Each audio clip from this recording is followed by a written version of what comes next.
Բարև ձեզ հայրենակիցներ, սա Փափուկ ուշ հաղորդաշարն է, մեր եթերը այսօր նաև ուղիղ է Patreon-ով, որի QR կոդը դուք տեսնում եք ներքևում և կարող եք միանալ մեր ուղիղ եթերին։ Հարց այսօր ուզում եմ քննարկել հետևյալը, որ Ադրբեջանի նախագահ Իլհամ Ալիևը Թուրքիայի մայրաքաղաք Անկարայում անց է կացրել միջազգային խորհրդաժողով, տեսեք ոնց է վերնագրել, Արևմտյան Ադրբեջան վերադարձը որպես մարդու իրավունքների գերակայության կարևոր պայման։ Խնդրում եմ ուշադիր այս նախադասությանը կամ այս դարձվածքին, որովհետև մենք սա հետո պետք է թուրքերենից թարգմանենք հայերեն։ Ալիևը իր ելույթի մեջ խորը երախտագիտություն է հայտնել բարեկամ Թուրքիային և հայտարարել, որ այդ կարևոր միջոցառումը, որ կատարվում է Անկարայում, Ադրբեջանի և Թուրքիայի միջև դաշնակցային և եղբայրական հարաբերությունների վկայություն է և ամենակարևորը միջազգային իրավունքների սկզբունքների, այդ երկրների հավատարմության ամուր հիմքերի ստեղծման և տարածաշրջանում խաղաղության կայունության ապահովման համար են։ Տեսնում եք Իլհամ Ալիևը, որը Արցախի շրջափակման օրերին, երբ որ Արցախի հայությանը տանում էր սովամահության, հայտարարում էր, որ միջազգային իրավունքը չի գործում, իսկ հիմա արդեն Անկարայից հայտարարում է, որ ինքը Թուրքիայի հետ համատեղ դարձել են միջազգային իրավունքի սկզբունքների հավատարիմ ապահովողներ։ Հաջորդ կարևոր պահը Իլհամը նշում է, թե իբր 1918-ից 1921 թվականներին, 1948-ից 1955 թվականներին, 1987-1991 թվականներին Արևմտյան Ադրբեջանում, Հայաստանի տարածքում իրականացվել է համակարգված և լիակատար էթնիկ զտում, որի արդյունքում Հայաստանում չի մնացել ոչ մի ադրբեջանցի։ Ես շուտով սա թուրքերենից կթարգմանեմ հայերեն։ Այս էթնիկ զտումը վերածվեց մարդասիրական մեծ ողբերգության, շարունակում է Իլհամը, միևնույն ժամանակ այն ծառայում էր այնպիսի դավաճանական աշխարհաքաղաքական նպատակի, ինչպիսին էր Ադրբեջանի հիմնական մասի և նրան բաժանելի մասի Նախիջևանի միջև ցամաքային կապի խզմանը, Արևմտյան Զանգեզուր Ադրբեջանից վերցնելը և 1920 թվականին այն Հայաստանին հանձնելը։ Ալիևը շարունակում է. Հայաստանը ոչնչացրել է Արևմտյան Ադրբեջանի ադրբեջանցիների հարուստ մշակութային ժառանգությունը, տարածաշրջանային պատմությունը վերաշարադրելու համար։ Ալիևի խոսքով Արևմտյան Ադրբեջանի համայնքի խաղաղ նախաձեռնությունները, որոնք համապատասխանում են միջազգային իրավունքին, աջակցություն են ստանում միջազգային հանրության կողմից և ըստ նրա արևմտյան ադրբեջանցիների համար պետք է ապահովել անվտանգ, արժանապատիվ, խաղաղ վերադարձ, իրենց նախնիների հողեր և կարևոր պայման է պաշտպանության և խաղաղության համար, այլապես, ինչպես նշում է Իլհամը, արևմտյան ադրբեջանցիների եթե վերադարձը փակվում է, խաղաղության հարցը նույնպես փակվում է և ավելին ինքը հորդորում է Հայաստանի իշխանություններին, որ Երևանը պետք է դադարեցնի այն ցանկությունը, որ իբրև թե ներկայացնում է արևմտյան ադրբեջանցիների վերադարձը, որպես ուրեմն տարածքային պահանջներ Հայաստանի նկատմամբ։ Հայաստանը պետք է հստակ արտահայտի դիրքորոշում, թե ինչ պայմաններում արևմտյան ադրբեջանցիները կարողանան վերադառնալ իրենց նախնիների հողեր և միևնույն ժամանակ Իլհամը հնչեցնում է պահանջ, որ ՀՀ ղեկավարությունը պետք է ընդունի համայնքի ներկայացուցիչներին այդ հարցերը քննարկելու համար։ Ավելին, նա ասում է, որ ՀՀ սահմանադրությունը խոչընդոտում է ադրբեջանցիների վերադարձը Հայաստան, քանի որ այդ սահմանադրության մեջ կա Ադրբեջանի և Թուրքիայի նկատմամբ տարածքային պահանջներ և ավելին հորդորում է հայությանը մեծ Հայաստանի այդ թյուրիմացիական երազանքի ձեռք քաշել, դադարել ատել թուրքական ժողովուրդներին և տանել տարածքային պահանջներից ուրեմն զերծ մշակութային ժառանգության վերականգնման պահպանման համար ՅՈՒՆԵՍԿՕ-ի հետ համագործակցային աշխատանքներ։ Ես իհարկե նախքան Հայաստանի Հանրապետության վարչապետի մարտ ամսին, այս տարվա մարտ ամսին թուրքական լրատվամիջոցներին տված ուրեմն հարցազրույցին անդրադառնալը, եկեք մի փոքր թուրքերենից հայերեն թարգմանենք Իլհամ Ալիևի ասածը։ Ուրեմն հետևյալ պահն է, որ 1918, 1921, 1948, 1953 թվականներին եւ 1987-1991 թվականներին Արևմտյան Ադրբեջանում, Հայաստանի տարածքում, այդպես էլ ինքը շեշտում է, իրականացվել է համակարգված եւ լիակատար էթնիկ զոտում, որի արդյունքում Հայաստանում չի մնացել ոչ մի ադրբեջանցի։ Իլհամը շատ լավ հուշում է հայկական քաղաքական վերնախավին, 37-ամյա հայկական իշխանություններին, ինչպես պետք է խնդիրը ներկայացնել եւ ինչ շեշտեր պետք է դնել, քանի որ ինքը ունի ահռելի մասնագիտական խորհրդատուներ եւ ոչ պատահական մարդկանց հավաքածու եւ քանի որ ինքը պարտաճանաչ աշակերտի պես տնային աշխատանքը կատարում է, ապա ինքը բավական գրագետ ուրեմն մատուցում է նյութը ներկայացնելու հայկական իշխանությունների համար հետևյալ խորհուրդ։ Ինքը շեշտում է 1918-ից 1921 թվականները։ Եկեք հիշենք, որ 1918-ից 1921 թվականներին, ինչպես Իլհամն է ասում, այո, ուրեմն թուրքական կանոնավոր զորքերը մտան Հարավային Կովկաս եւ ողջ Հարավային Կովկասում կոտորելով տեղաբնիկ ժողովուրդներին, հատկապես հայությանը, ցնցելով ամբողջ գաղթմանքը եկան եւ տիրացան Գանջա, Գանձակ քաղաքին, հայտարարեցին Ադրբեջան հանրապետության ստեղծումը եւ նրա մայրաքաղաք հայտարարեցին Գանջան։ 1918 թվականի սեպտեմբերին արդեն նրանք շարժվեցին դեպի Բաքու, սեպտեմբերին կոտորեցին 30,000 հայեր միայն Բաքվում եւ այնտեղ հաստատեցին ուրեմն Ադրբեջանի հանրապետությունը Բաքուն հայտարարելով Ադրբեջանի մայրաքաղաք։ Այնուհետև եկավ 1920 թվականը, որտեղ ուրեմն Թուրքիան նորից հարձակվեց Հայաստանի առաջին հանրապետության վրա արդեն ուրեմն օկուպացնելով Հայաստանի առաջին հանրապետության տարածքները, այնուհետև տարան խորհրդայնացում Հայաստանի առաջին հանրապետության, որի արդյունքում խորհրդային Հայաստանը ուներ ահռելի տարածքներ, սակայն շատ չանցած 1921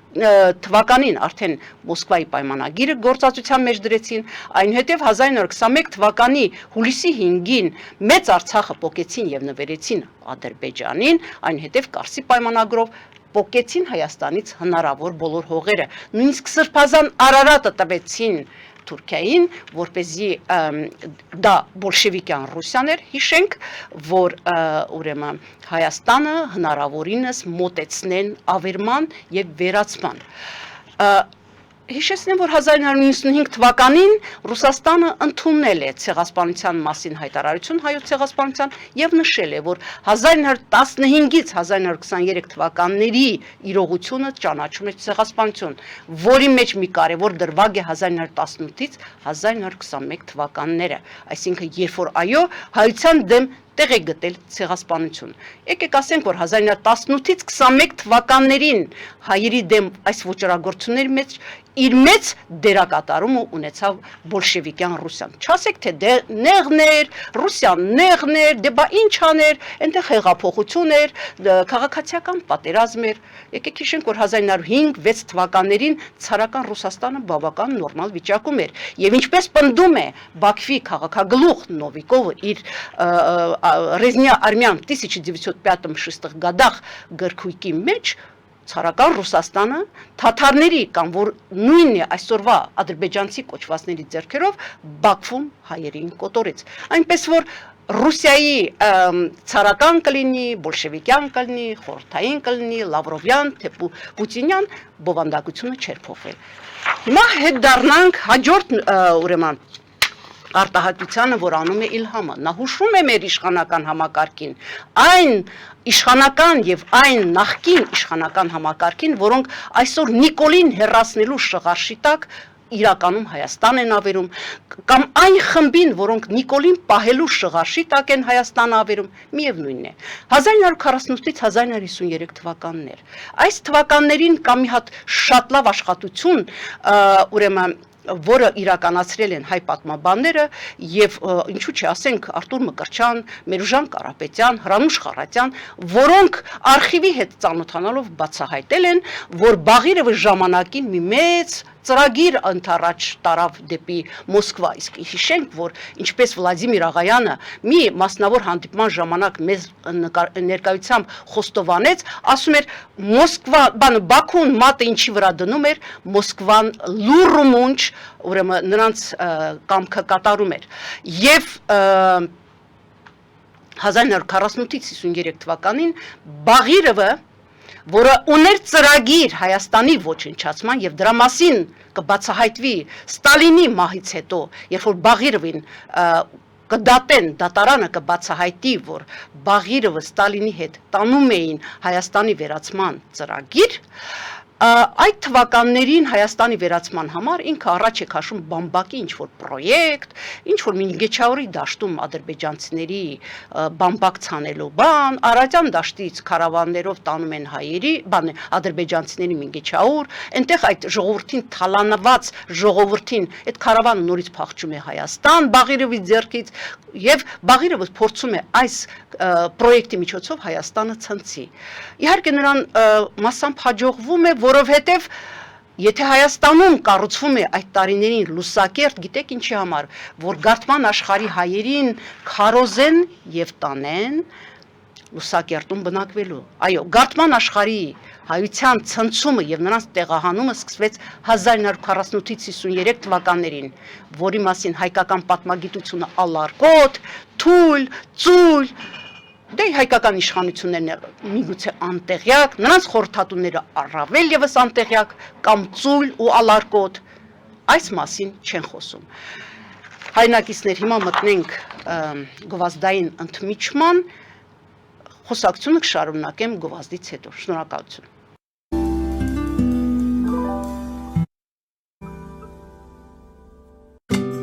Ինչ է պետք տունը, առանձնատունը կամ ամառանոցը հաճելի, հարմարավետ դարձնելու համար։ Ճիշտ ընտրած կահույք, օրիգինալ դեկորներ, հյուրերին ընդունելուց գեղեցիկ սպասք, գուցե նոր սփռոց։ 60-ից ավելի ճանաչված եվրոպական բրենդների ինքնատիպ, չկրկնվող եւ մատչելի ընտրանին Fortuna Home and Country House խանութ սրահում։ Նորավոճ սպասք եւ կահույք հորեկա բնագավառի համար, տեքստիլ, տնտեսական ապրանքներ, ամեն ինչ գեղեցիկ կյանքի համար։ Ընտրեք այն, ինչ վաղուց փնտրում էիք Fortuna Home and Country House-ում, ձեզ համար եւ որպես նվեր ձեր մտերիմների համար։ Երևան շիփինգ, սենսացիա ստեղ, հա։ Այո, ճիշտ եք եկել։ Սանդրոցներ Երևան ուղարկելը $2.99 օթանավով։ Այո, Իսկ եթե դոլար ուղարկես, դոլար ստանան։ Մի տոկոս, հա։ այո, Իսկ որ տանեն տուն հասցնեն, էլի մի տոկոս, հա։ 2%։ Երասը ծրի է, էլի։ Ժողովուրդ սենսացիա, ծրի է։ Նորթ Հոլիվուդ կլենդել։ Jackpot հագուստի վաճառակենտրոնը վերաբացվել է Թահանգա քաղաքում։ Նոր տեսականի, նոր արժեքներով ու նոր զեղչերով։ Եվրոպական հագուստ եւ կոշկեղեն կանանց, տղամարդկանց եւ երեխաների համար։ Օծանելիք, ճամպրուկներ, պայուսակներ, գիշերանոցներ, գոտիներ եւ դրամապանակներ։ Մեծ ապրանքատեսականի, մեծ զեղչերով։ Համեցեք Jackpot Թահանգայում։ Հասցեն 7057 Foothill Boulevard։ Հեռախոս 818 813 2252։ Jackpot։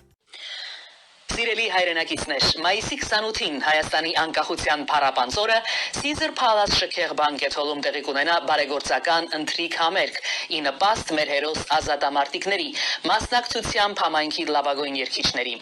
Խանդավառությամբ մասնակցենք այս աննախադեպ հանդիսությանը, մեր նպաստը բերելով հայրենիքի պաշտպան մեր զինվորներին։ Տեղեկությունների համար զանգահարել 818 813 2252 հեռախոսահամարով High ID ինքնության քարտ կազմակերպության։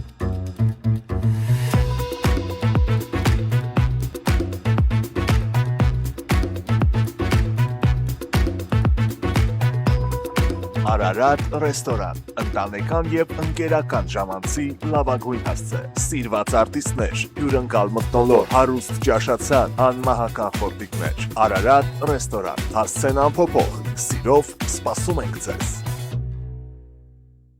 Ավելի քան 11 տարի Աքսիոմեդ վնասվածքաբանական վերականգնողական բժշկական կենտրոնում գործում են հենաշարժիչ համակարգի խնդիրների լուծման բոլոր ժամանակակից մեթոդները։ Հասցեի Երևան, Տերյան փողոց 3 շենք, 42 տարածք, հեռախոս 010 522 882, 091 522 882։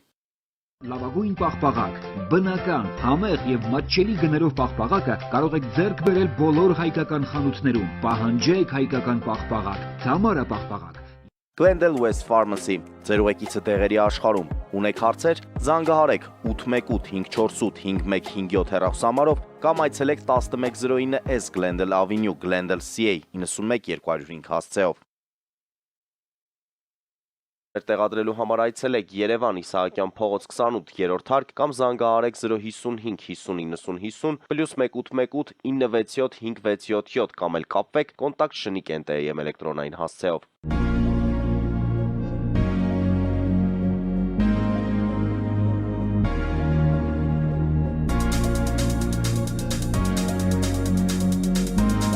Տպագրեք ձեր գիրքը Նոյան տապան տպագրատանը, ինչպես նաև թերթեր, ամսագրեր, բուկլետներ եւ այլն։ Հասցեն քաղաք Երևան, Իսահակյան 28 առաջին հարկ։ Հեռախոս Հայաստանից +374 55 50 90 52, ԱՄՆ-ից 818 967 5677։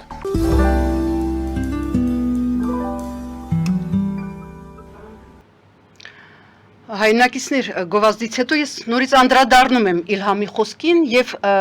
Ընդմիջման ժամանակ ես նկատեցի, որ Իլհամը ինձ կրկին հուշում է թարգմանը մի կարևոր պարբերություն, ասում է Ադրբեջանի հիմնական մասի եւ նրա անբաժանելի մասի Նախիջևանի միջև ցամաքային կապ է խզվել։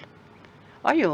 1921 թվականի Մոսկովյան Կարսի եւ Ղարաբաղի տալով այդ process-ում Նախիջևանի հետ կապը խզվել է Հայաստանի, տվել են Նախիջևանը տվել են ինչ-որ մի երրորդ միավորի։ Եվ հիշենք, որ խորհրդայնացումից հետո, երբ որ մինչ այդ, երբ որ Նախիջևանի հայերը փախել էին Կոտորածից, Նախիջևանի Կոտորածից եւ խորհրդայնացումից հետո Նախիջևանի հայ փախստականները փորձեցին վերադառնալ նույնիսկ Մոսկվայի բարձրադիր իշխանավորներից կազմած հանձնաժողովը չկարողացավ ստիպել Բաքվին, որ Նախիջևանում թույլ տան հայերին վերադառնալ իրենց տներ, իրենց հողերին տիրություն անել։ Հազար ու մի հիմնավորումներ, պատճառաբանություններ հորինեցին Նախիջևանահայությանը, որպես փախստական քշեցին Նախիջևանից։ Այսօր Իլհամը հիշեցնում է, որ դուք Նախիջևան եք կորցրել եւ այնտեղ հայ չի մնացել։ Հաջորդ պահը, որ նա հիշեցնում է, ասում է 1920 թվականին հանձնել են Հայաստանին, այո, նա հիշեցնում է, որ 1920-21 թվականներին Մեծ Արցախը, երբ որ հանձնեցին Ադրբեջանին, Ադրբեջանը շատ արագ, Բաքուն շատ արագ ունենալով պետական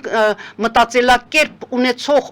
գլխակեր առաջնորդներ առաջինը ինչ արեցին, Մեծ Արցախը բաժանեցին այսպես բաժինների, որ հետո հայկական քաղաքական վերնախավը մեկին ասի Ղազախ, մեկին ասի Գեդաբեյ, մեկին ասի, չգիտեմ, Կասում Իսմայելով, իրականում դրանք Մեծ Արցախի Խախախ, Գետաբեկ, ուրեմն գարտմանքի տարբեր շրջաններն էին, որոնց Ադրբեջանը բաժանեց տարատեսակ շրջանների եւ այդ շրջաններից միայն մի փոքր 4400 քառակուսի կիլոմետրի վրա մոտավորապես 17000 քառակուսի կիլոմետր Մեծ Արցախն վերեցին Ադրբեջանի։ Դրա ընդամենը 4400 քառակուսի կիլոմետրի վրա էր, որ Ադրբեջանը հիմնեց Լղիմը, ընդ որում Լղիմի եւ Հայաստանի արանքում հորինեց Կարմիր Քուրդիստանը, ընդ որում քրդերին շատ արագ հետո կհեռացնի այդ տարածքից, որովհետև քրդերը իր համար շատ արագ դառան ազգային խնդիր, իրենք քրդերին զրոյացրին։ Սկզբից ստեղծեցին Կարմիր Քուրդիստանը, հետո այդ Կարմիր Քուրդիստանը ինչպես ստեղծեցին, այնպես էլ վերացրին, իրենք ամենակարևոր խնդիրն էին լուծել։ Լղիմի եւ Հայաստանի միջև հեռավորություն էին պահպանել, որ Լղիմն ու Հայաստանը իրար հետ մի բարակ պորտալարով կապված լինեն։ Եվ ընդամենը սրա մասին է մեզ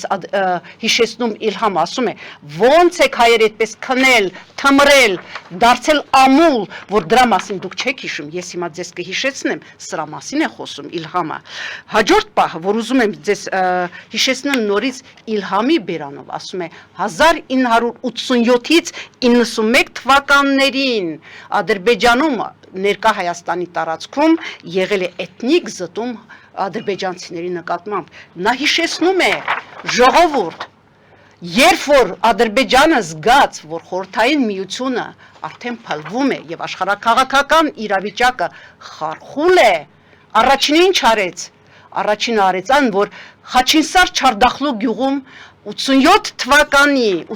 թվականի ամռան հաշվեհարդար կազմակերպեց։ Ազգաբնակչությունը համառորեն դուրս չեկավ Խաչինսարից։ Սակայն Ադրբեջանի պլանները շատ ավելի լավ էին կազմած եւ մեր կիսագրագետ պատմաբանները թող չհորինեն, որ Սումգայիթի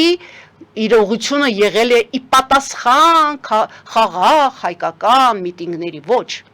Ադրբեջանը այս ծրագիրը ուներ դեռևս 1918-21 թվականներից եւ նա փուլ առ փուլ տանում էր հայության վերացում եւ Հայաստանի վերացում։ Եվ նա չէր, որ սպասեց, որ հայերը խաղաղ միտինգ անեն, ինչ որ Ղարաբաղում, Լղիմում, որ նոր Սումգայիթում հայեր կոտորի, ոչ։ Նա դեռևս Խաչինսարից սկսեց փորձարկել։ Եվ այդ նույն կերպարները, որոնք Խաչինսարում հայերի հաշվեհարդարը կազմակերպեցին, հասան Սումգայիթ, սկզբից Ասկերան, ապա Սումգայիթ, եւ Սումգայիթում կազմակերպեցին ոչ թե էթնիկ զտում, այլ հայերի ցեղասպանություն։ Այնուհետև սահուն անցան Բաքու եւ ողջ Գարթման, նաեւ Նախիջևանում մնացած հայերի մնացորդներին եւ Գարթմանում արդեն նոյեմբեր ամսից 88 թվականի տարան հայերի ցեղասպանություն։ Այնուհետև Բաքվում համատարած տոտալ հայերի ցեղասպանություն ամբողջ 89 թվական միջև 90 թվականի հունվարի 19-ը։ Սրա մասին է մեզ հիշեցնում Հեյդարի որդի Իլհամը, ասում է դուք ո՞նց եք մոռացել իմ տաղանդավոր հոր Հեյդար Ալիևի կազմակերպած հայերի կոտորածը, այդ մեծ ողբերգության մասին ինչ իրավունքով եք դուք մոռացել։ Գիտեք, տպավորություն կա, որ մեր հայկական քաղաքական վերնախավ արդեն 91 թվականին մի տեսակ եկել էր Արցախը որպես կամ Ղարաբաղը, Լեռնային Ղարաբաղը որփի գլուխ էր գտել եւ պետքա խուզեր եւ սկսեց զբաղվել խուզելով ու մինչ օրս զբաղվում է Ղարաբաղի Լեռնային Ղարաբաղի գլուխը խուզելով հերթը երևի հասել է Հայաստանին դրա համար են նրանք լուր իսկ Իլհամը լուր չի Իլհամը հիշեցնում է ասում է դուք նույնիսկ 1990 թվականի փետրվարի 13-ին ձեր գերագույն խորհուրդը համարձակվել է եւ ընդունել է որ Սումգայիթը Բաքուն Գանձակը դա ցեղասպանության շարունակություն է։ Այդ ինչ եք լռում։ Իսկ ես ասում եմ չեմ լռի։ Դե որ դուք լռում եք, գոնե ես գործանեմ։ Հաջորդ պահը, որ ես ուզում եմ ձեր ուշադրությունը սևեռել հետևյալին։ Դուք երբևէ լսել եք հայկական իշխանությունների կողմից փախստականների վերադարձի հարց։ Առաջի նախագահը ընդհանրապես շատ արագ Լեռնային Ղարաբաղը հայտարարեց որպես ապենդիքս իր ամբողջ սատելիտներով, պատմագետներով, ազգագրագետներով, որոնք շատ արագ կլծվեն թուրքական ծրագրեր իրականացնելով։ Նրա մտերիմ շրջապատից երկրորդ նախագահ ձևավորվեց, երրորդ նախագահ ձևավորվեց եւ բոլորը նույն ոգու մեջ էին։ Բոլորը զբաղված էին Լեռնային Ղարաբաղի որպես որփի գլուխ խուզելով, որովհետև անհնար էր, որ հաղթանակած երկիրը, որ ուներ ռազմական գործիչների մի մեծ ծաղկաբույլ, որ ուներ քաղաքական գործիչների մի մեծ ծաղկաբույլ, մեկ էլ 94 թվականին ընդունում են ինչ-որ հրադադարի պայմանագիր եւ սկսում են կուզեկուզ քայլել Հեյդար Ալիևը առաջ,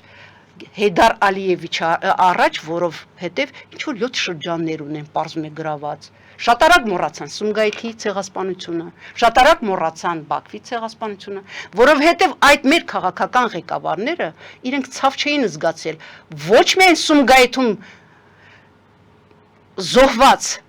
Լեռնային Ղարաբաղից այնտեղ տեղափոխված հայի համար, այլ նրանց ցավ չէին զգում 1915-ից 1923 թվականների ոչնչացված հայության համար։ Ցավ չկար նրանց մեջ կար պարզագույն հաշվարկ, հնարավորինս շատ խուզել որփի գլուխը եւ դրանով էլ զբաղված էին։ Դրա համար նրանք չհասկացան, որ երբ որ 7 շրջանների մասին խոսում են, որպես բուֆերային գոտի, չգիտեմ, որպես ապենդիքս եւ այլը, իրենք իրականում արդարացնում են Հեյդար Ալիևի իրականացրած, կազմակերպած իրականացրած Սումգայիթը, Գարթմանքի ավերումը, այդ ողբերգությունը, Բանանց գյուղի ողբերգությունը, իրենք արդարացնում են Բախկվի ողբերգությունը, իրենք արդարացնում են Խոջալույի թուրք մեսխեցիների ողբերգությունը, նույն Հեյդար Ալիևի կազմակերպած Մարաղայի ողբերգությունը, ել որ մեկն ասեմ։ Այսինքն մեր քաղաքական վերնախավը թուրքից թուրք պարզվեց, ներքին թուրք պարզվեց, եւ դրա համար այսօր Հեյդար Ալիևի որդի Իլհամ Ալիևը հիշեցնում է դրա մասին։ Խոսում է փախստականների վերադարձի մասին, ընդ որում դա մատուցում է որպես միջազգային իրավունք։ Պատկերացնում եք մի մարդ, որ արհամարական տոնայնությամբ խոսում էր ինչ-որ ֆեյքերի մասին, միջազգային իրավունքի ընդհանրապես բլեֆի մասին, Մինսկի խմբի չգոյության մասին, Մինսկի խմբի գործընթացի ֆեյքային բնույթի մասին, հիմա հիշում է, որ կա միջազգային իրավունք, փախստականի վերադարձ, եւ այն էլ խոսում է Արևմտյան Ադրբեջան կոչված ադրբեջանցիների ինչ-որ վերադարձի մասին։ Հիմա ես գիտեմ, էկրանից հետև կլինեն հայեր, որ կասեն, դե հա, այն Սիլաչիում կանաչ էին ծախում, Վարդենիսում մերկու թուրք կար, Մասիսում թուրքեր կային, բանրանք ինչ եղան։ Իսկ եթե դուք հետազոտեք, կտեսնեք, որ երբ որ Սումգայիթի ողբը եղավ, Խորհրդային միությունը դեռ կար, երբ որ Գանձակ Կիրովաբադի Գարթմանքի ողբը եղավ, երբ որ հայերի գլխին դեկտեմբերի 7 կազմակերպեցին հայությանը եւս մեկ հարված ուրեմն տալու համար եւ այդ երկրաշարժի ժամանակ մի ադրբեջանցի անգամ չի զոհվել, մի սովետական զինվոր անգամ այդ տարածքում տեղակայված զորքերից չի զոհվել, դրանից հետո Խորհրդային միությունը հասկացավ, որ պետք է Հայաստանից հանի ադրբեջանցիներին շատ այսպես պատշաճ, նրանց հավու ճիվը, նրանց ոչխարն ու այծը հասցրին միջև Բաքվում հայերի թողած կվարտիրաներ, տեղավորելու այնտեղ Արարատի մարզի իրենց հյուղակներից դուրս եկած ադրբեջանցիներին։ Նրանք դուրս են եկել ապահով, ավելին հայկական իշխանությունները օր առաջ հատկապես ուրեմն այն ադրբեջանցիներին, որոնք հյուսիսային մարզերից են, տվեցին փոխհատուցում։ Եվ այդ փոխհատուցումը տվել է հայկական խորհրդային սոցիալիստական հանրապետությունը։ Այդ ադրբեջանցիները գնացել ու փափուկ տեղավորվել են Բաքվից շուրջ 500,000 հայերի թողած բնակարաններում, այն էլ ինչ բնակարաններում կասի Այազ Մուտալիբովը։ Հաջորդ պահը, եկեք անդրադառնանք հիմա այս տարվա մարտ ամսին, երբ որ Թուրքիայի լրատվամիջոցները եկան հանդիպեցին Հայաստանի Հանրապետության վարչապետի հետ, վարչապետի մի քանի արտահայտություններ բարձրաձայնենք։ Վարչապետը ասում է. Ադրբեջանը մեզ հրավիրում է քննարկել Արևմտյան Ադրբեջանի հարցը Հայաստանի Հանրապետության տարածքի 60-ից 70%-ն անվանելով Արևմտյան Ադրբեջան։ Հարց առաջին Հայաստանի Հանրապետության վարչապետին։ Իսկ եթե նա ընդամենը 10%-ի մասին խոսի, դա ընդունելի կլինի։ 1 եւ երկրորդ։ Ինչու՞ չեք դուք խոսում, որ ընդհանրապես Ադրբեջան պետությունը fake է։ Ընդհանրապես Ադրբեջան պետությունը իրավատեր չի որևէ տարածքի։ Ընդհանրապես Ադրբեջան պետությունը կառուցվել է տարածաշրջանի ժողովուրդների հայրենիքի վրա, Թալիշստանի, Լեզգիստանի, Հայաստանի հողերի վրա։ Ինչու՞ չեք դուք ասում, որ Արևմտյան Ադրբեջան չկա ոչ թե այն պատճառով, որ դուք ճանաչում եք Արևմտյան Ադրբեջանի մեջ Ղազախը, Աղստաֆան, Գետաբեկը, Քելբաջարը, Լաչինը, Զանգելզանը, Կուբատլուն։ Դուք երբևէ տեսել եք, որ Հեյդար Ալիևը կամ Իլհամ Ալիևը հայկական բնակավայրերին տա հայկական անվանումներ, առնվազը տալիս է պարսկական անվանումներ, ինչու ձեր բերանից հնչում է Ղազախ, ինչու ոչ Խախախ, ինչու Գետաբեկ չի հնչում, ինչու Քարվաճար չի հնչում, ինչու Քաշաթաղ չի հնչում, ինչու Կովսական չի հնչում, ինչու եք օգտագործում հայկական բնակավայրերը, որոնք օկուպացված են այսօր Թուրքի կողմից, ինչի եք նրանց տալիս թուրքական անվանումներ։ Իլհամ Ալիևը ձեզ դաս չի տալիս։ Հաջորդ պահը։ խոսում եք փախստականների վերադարձի մասին։ Այո, Հայաստանի Հանրապետության վարչապետը անդրադառնում է նաև այդ հարցին։ Ասում է հետևյալը, որ նոյեմբերի 9-ի փաստաթղթի համապատասխան Լեռնային Ղարաբաղ եւ հարակից շրջաններ պետք է փախստականներ վերադառնան։ Հայաստանում եւ Սփյուռքում կան փախստականներ Նախիջևանից, Բաքվից, Սումգայիթից, Լեռնային Ղարաբաղի հարակից շրջաններից, Գանջայից։ Եվ ոչ մի խոսք, թե ինչու են այդ մարդիկ դարձել փախստական։ Ես ուզում եմ հասկանալ։ Նախկին, ներկա, Նիկոլին հեռացնելու շղարշի հետև թաքնված խմբերին, Նիկոլին պահող շղարշի հետևում թաքնված խմբերից ուզում եմ հարց տալ։ Դուք ունեք ցեղասպանության թանգարան գիտահետազոտական ինստիտուտը։ Ոնց է եղել, որ Սումգայիթից արդեն 37 տարի է անցել, եւ ձեր ցեղասպանագիտության այդ ինստիտուտը, այդ եզակի ժողովուրդ, եզակի պետություն, որ նման հիմնարկություն ունի։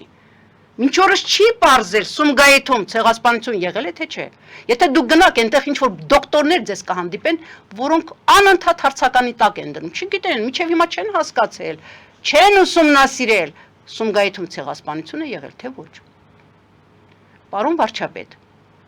ինչու դուք այսօր այդ հանձնարարականը չեք տալիս։ Հայոց եկեղեցի։ Ոնց է լինում, որ ես նամակ եմ ձեզ հղում, որպեսզի դուք եկեղեցին նշի Բաքվի հայերի ցեղասպանության զոհերի հիշատակը, եւ դուք իմ նամակը խորանից կարդում եք բարձրաձայնում, որ ես դա որակում եմ ցեղասպանություն, բայց հայոց եկեղեցի դուք ինչ է հնարավորություն չունեք ցեղասպանագիտական ոլորտի հետ որևէ կապ չունեք, որ դուք ձեր գնահատականը տաք, թե ինչ է կատարվել Սումգայիթում, Բաքվում, Գանձակում, Մարաղայում, Խոջալույում, Նախիջևանում 2005-6 թվականներին, ինչ է կատարվել Արցախում 2020-23 թվականներին։ Ես ուզում եմ հասկանալ, հայ ցեղասպանագետները հայոց ցեղասպանությունից գաղափար ունեն, թե միայն մասնագիտացել են հոլոքոստի ուսումնասիրման մեջ։ Եվ դրա համար էլ մինչ օրս չեն հասկանում, որ Սումգայիթը, Բաքուն, Կիրովաբադը, Մարաղան, Արցախը 1915-ից 23 թվականների ցեղասպանության շարունակություն է։ Չեն հասկանում, որ Մոսկվայի պայմանագիրը, Կարսի պայմանագիրը, 1921 թվականին հուլիսի 5-ի որոշումը բոլորը ցեղասպանության շարունակություն են։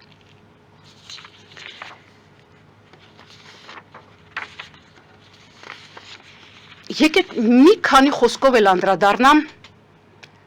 Ռուսաստանի արտաքին գործերի նախարարի այցելությանը այս երկու օրերին էր։ Դուք հասկանում եք, ցինիզմը մայրս կասեր լափույա տվել, այսինքն ափերից է դուրս եկել։ Կանգնած ցինիկաբար պատմում է,